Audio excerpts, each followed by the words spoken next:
evening, aspirants. A very warm welcome to the thorough newspaper analysis of 7th February 2023.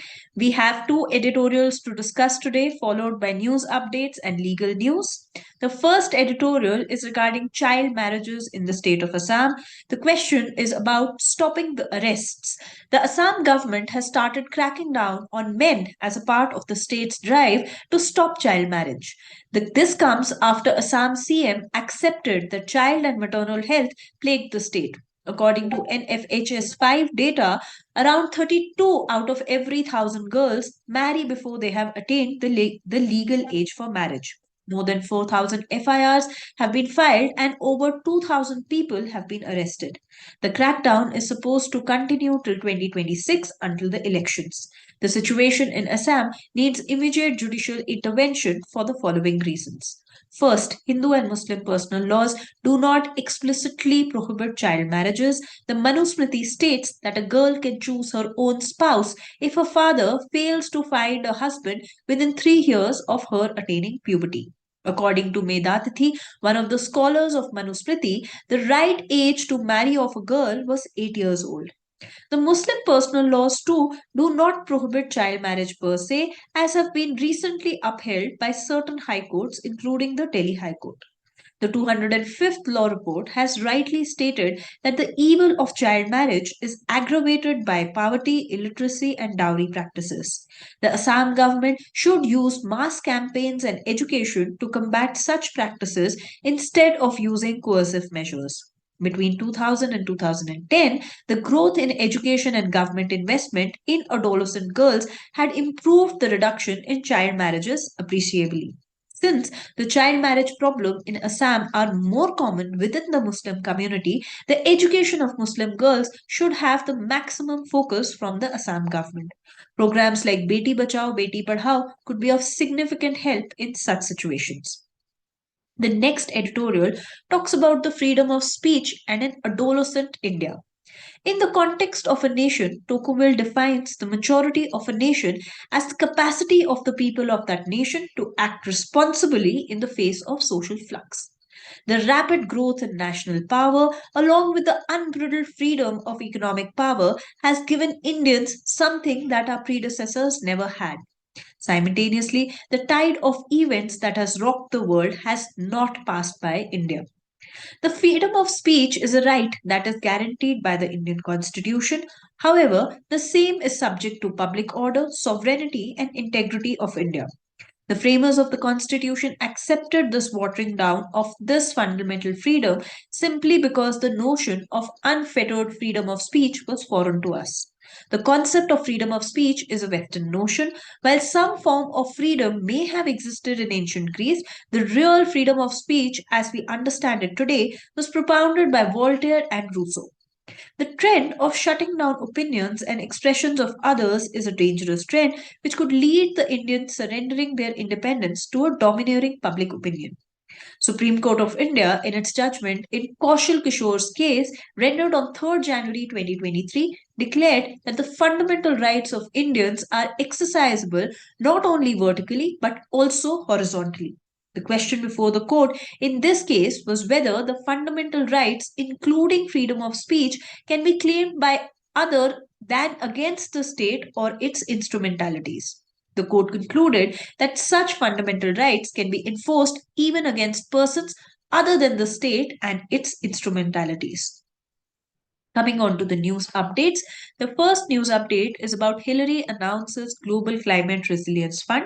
The fund will empower women and communities to fight climate change and help provide new livelihood resources and education. Clinton attended a program in Ahmedabad to mark 50 years of Seva as a trade union and paid homage to its founder and renowned social activist Ila Bhatt. Beyonce wins her 32nd Grammy Award. Beyonce won for the Best R&B Song for Cuff It, Dance Electric Music Recording for Break My Soul, Traditional R&B Performance for Plastic Off the Sofa, and Dance Electric Album for Renaissance. Earthquake in Turkey and Syria. We saw that because of the earthquakes in these two countries, several people have died and search and rescue mission is ongoing. Rajasthan plans zoo for dolphins, rhinos inside Bharatpur Sanctuary. It will be known as Bharatpur Bird Sanctuary. The purpose of the sanctuary is to rejuvenate the biodiversity of Koldeo National Park. According to DPR, several facilities are planned inside the Koldeo National Park. These include a breeding and reintroduction center for locally extinct species such as otters, fishing cats, black bugs, hog deer, etc. Government sets a panel on digital competition law for regulations. The committee will examine the need for a separate law on competition in digital markets. The committee will draft a bill proposing amendments and submit the same to the government within 3 months. The committee will be headed by the Secretary of Ministry of Corporate Affairs and will include 8 other members, including the chairperson of the Competition Commission of India. The Joint Secretary for Competition as the MCA will join the committee as a member secretary. Prime Minister Sri Narendra Modi emerges as the most popular global leader. He has received an approval rating of 78%. Prime Minister Modi has left behind world leaders in terms of popularity as per the latest rating. These leaders include US President Joe Biden, French President Emmanuel Macron, and UK Prime Minister Rishi Sunak. India, France, and UAE established Trilateral Cooperation Initiative on the fronts of energy, defense, and economy. Trilateral Initiative will serve as a forum to promote the design and execution of cooperation projects in the field of energy, in the fight against climate change, and the protection of biodiversity, particularly in the Indian Ocean region. Sri Bhupendra Yadav launches Save Wetlands campaign for conservation. This campaign is structured on a whole of society approach for wetland conservation, enabling affirmative actions for wetland conservation at all levels of the society and involving all strata of the society. The campaign over next 1 year will include sensitizing people of the value of wetlands, increasing the coverage of wetland mitras, and building citizen partnerships for wetland conservation. Jupiter beats Saturn to become the planet with most moons. This revelation was made after scientists found another 12 moons orbiting it. There are 92 moons orbiting Jupiter currently. PM Modi opens India's biggest copter production unit. Bangalore headquartered HAL plans to produce more than 1,000 helicopters in the range of 3 to 15 ton with a total business of more than rupees 4 lakh crore over a period of 20 years at this facility in Gubbi Taluk. It will enable India to meet its requirement of helicopters without import and giving much needed fillip to the Prime Minister's vision of Atmanirbhar Bharat in helicopter design, development and manufacture.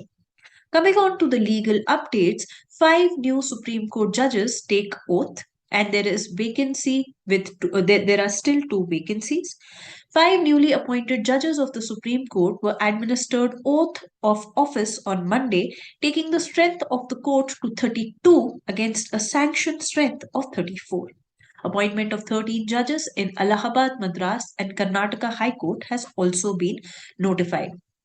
Order passed under Section 36 of the Arbitration Act, not appealable under Section 13 of Commercial Courts Act, has been stated by the Delhi High Court in the case of Talat Sadhvi versus State of Jharkhand.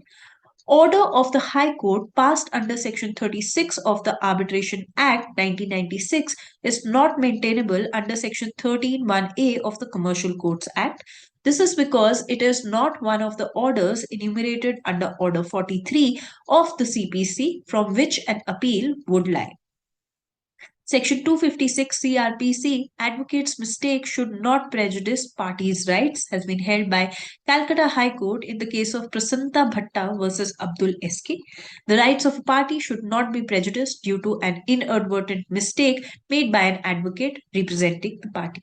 So, friends, this was the thorough newspaper analysis for today. I hope your preparation for your respective competitive exam is going well. Stay tuned for more. Thank you.